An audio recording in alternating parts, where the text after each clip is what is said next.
Good morning. We will start a new chapter, Quadrilaterals, session 1. So before we actually start with the theorems, writers and the numericals on this chapter, I first want you all to know the properties of quadrilaterals. Now what is a quadrilateral? A quadrilateral is a four-sided figure, what you can say, or a line. It is joined by four line segment. A bounded figure with a four-line segment.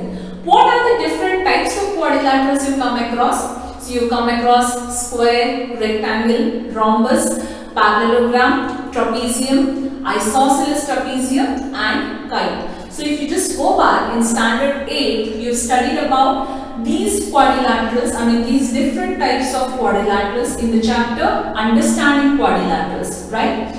Apart from that, you also understood about its side, angle, diagonal property. So once again, we'll brush up with these properties because until and unless you understand the properties of these quadrilaterals, you cannot solve the writers' theorems or the numericals based on quadrilaterals. So let's quickly begin. So what I will do is I'll explain all the properties and a small PDF will be shared with you all about the properties of quadrilaterals. We'll first start with square. So we all know that what are the properties of square? All the sides are equal when we talk about the side property. So A, B, C, D. So I can say AB is equal to BC is equal to CD is equal to AD. That is the side property. About angle A is equal to B is equal to C is equal to D is equal to 90 degree. Apart from that, the common things we know that opposite sides are parallel. We know that. Now let's talk about the diagonal property. So AC and BD are the diagonals of the square. In square, diagonals are equal. One more thing, whenever we or we mention the vertices of a quadrilateral, it has to always go cyclic. That is A, B, C, D. You can't leave A, B and C, D here. Okay, remember that one thing. Diagonals of the square are equal. Point number 1. Second point here is diagonals of the square bisect each other. That is OA is equal to OC. Now since they are equal, all are equal, OD is equal to OB. Third important here is diagonals of the square bisect each other perpendicularly. That means if I measure the angles here, these angles are also 90 degree. So I can say AC perpendicular to BD. So we all know about side angle property. So very common thing. Diagonal property is also very important. Diagonals are equal. Diagonals bisect each other. What do you mean by bisect and intersect? Suppose if I tell you here is, this is a line segment what I have drawn. It bisects AB. That means AD is equal to BD. The line what I have drawn divides into equal parts. Bisects perpendicularly means 90 degree. Intersect means I have drawn the line, it just comes and cuts on that particular line. Vertically opposite angle, if two lines intersect, we have understood. So bisecting means dividing into equal parts. So very important to know here. We'll move on to the next one, that is rectangle. So A, B, C, D. So even in rectangle we know that opposite sides are equal and parallel. So it is AB is equal to CD and AD is equal to BC, right? Also the same property falls here. All the angles are equal to 90 degree for rectangle also. Let's come to diagonal property now. So the first property falls exactly correct. that is AC is equal to BD. Diagonals are equal. Second, when we talk about diagonals are equal and bisect each other, that is OA is equal to OC is equal to OD is equal to OB. That's all. Diagonals are equal and they bisect each other. They do not bisect perpendicularly. Then how do they bisect? Some angle. Now it bisects with some angle here, but they are not perpendicularly. That you should know. That you should remember. If bisecting perpendicularly is in square, and we will check further. Right? Very clear? See, side, main thing we all know about sides and angles very clearly. Right? Diagonals are one of the most important property to prove the riders or theorems based on quadrilaterals. So I repeat once again, diagonals are equal and bisect each other only. Okay? We'll move to the next one, that is rhombus. You will get everything in a tabular column with respect to side, angle and diagonal property in detail as a PDF. So we go to rhombus.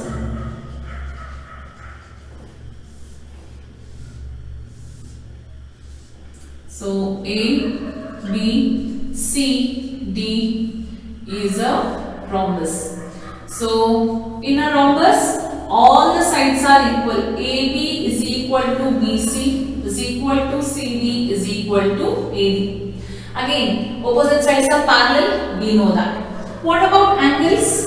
Angle A is equal to angle C. Angle B is equal to angle D. Opposite angles are equal. What is the measure? Need not be anything. They are equal. Keep this one thing in mind. Okay. Next we have about an angle property here. Consecutive angles are supplementary. I'll explain what is consecutive. Angle A plus angle B is equal to 180. Angle B plus angle C is equal to 180. Angle C plus angle D is equal to 180. Angle D plus angle A is equal to 180. So these are consecutive angles. What are consecutive angles? Adjacent angles are called as consecutive angles. So we know what are adjacent sides, consecutive sides. So consecutive angles are supplementary. Some of consecutive angles are supplementary.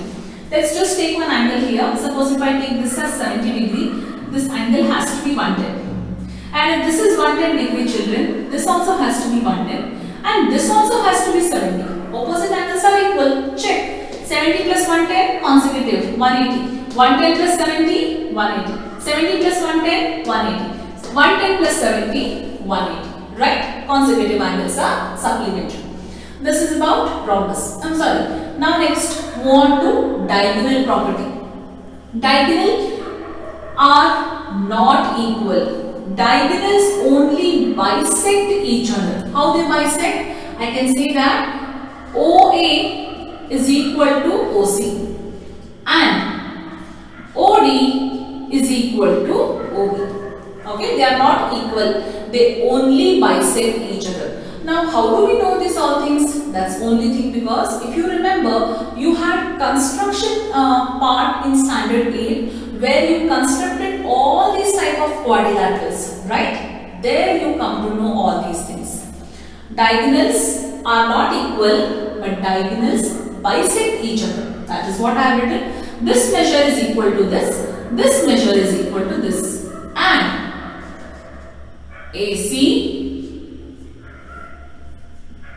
perpendicular to B. Diagonal bisect each other perpendicularly. The angle what you measure here is 90 degree. That means now, which are the quadrilaterals in which diagonal bisect each other perpendicularly? It is square and rhombus. Do we have one more? Yes, we have also kite.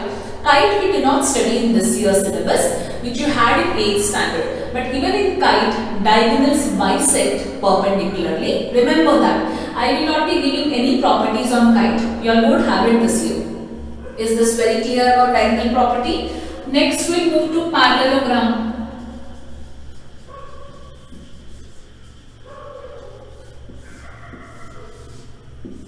So ABCD is a parallelogram where again you know that opposite sides are equal and parallel, right? So about side property, when I have to write here, AB is equal to CD and AD is equal to BC. Opposite sides are equal. What about angles? Opposite angles are equal. Angle B is equal to angle D. Then this property what I have written, the same applies here. Consecutive angles are supplementary. A plus B is 180, B plus C is 180, C plus D is 180, D plus A is 180. That you have to remember here. Let's come to diagonals. Diagonals bisect each other. That's all. OA is equal to OC and OD is equal to OB. Okay, diagonals only bisect each other. That's all here. Very clear about this property. We'll move on to the next one, that is last one, trapezium. In trapezium, when we talk about two types of trapezium. One is the usual basic trapezium and another is isosceles trapezium. Let's first talk about a usual trapezium.